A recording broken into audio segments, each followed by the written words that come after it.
Hello, I'm going to do a short presentation on neurotransmitters. A neurotransmitter is a chemical messenger that carries, boosts, and balances signals between neurons, also known as nerve cells and target cells, throughout the body. These target cells may be in glands, muscles, or other neurons. Billions of neurotransmitter molecules work constantly to keep our brains functioning, managing everything from our breathing to our heartbeat to our learning and concentration levels. They can also affect a variety of psychological functions such as fear, mood, pleasure, and joy. How do neurotransmitters work?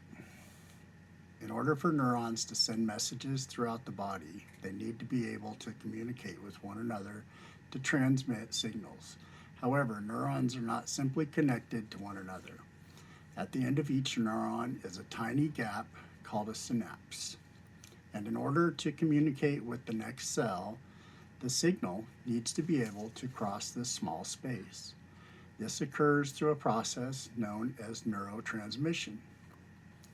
In most cases, a neurotransmitter is released from what is known as the axon terminal after an action potential has reached the synapse, a place where neurons can transmit signals to each other.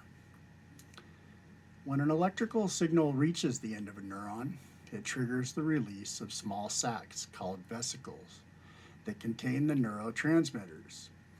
These sacs spill their contents into the synapse, where the neurotransmitters then move across the gap toward the neighboring cells.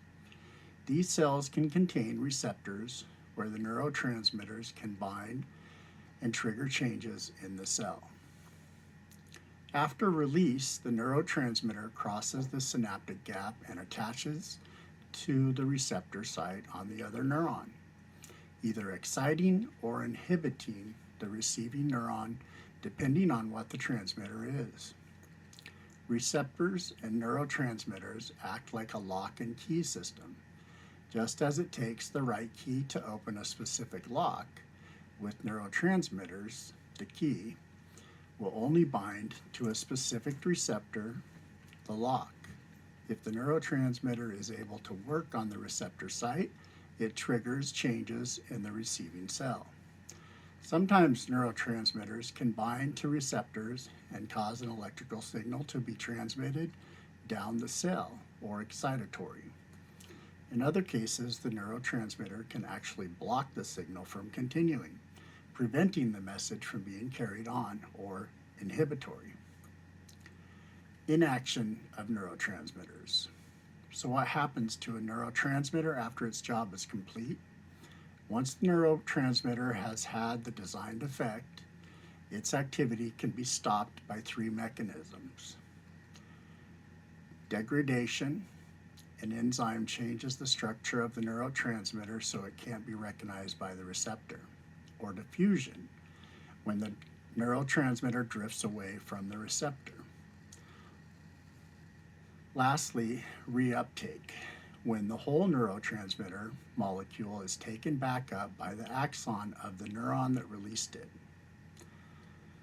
The actual identification of neurotransmitters can actually be quite difficult. While scientists can observe the vesicles containing neurotransmitters, figuring out what chemicals are stored in the vesicles is not quite so simple. Because of this, neuroscientists have developed a number of guidelines for determining whether or not a chemical should be defined as a neurotransmitter. First, the presence of the chemical within the cell. The chemical is either synthesized in the neuron or otherwise found in it. Stimulus-dependent release. Secondly, it is the release in appropriate quantities by the neuron upon stimulation. Action on postsynaptic cell.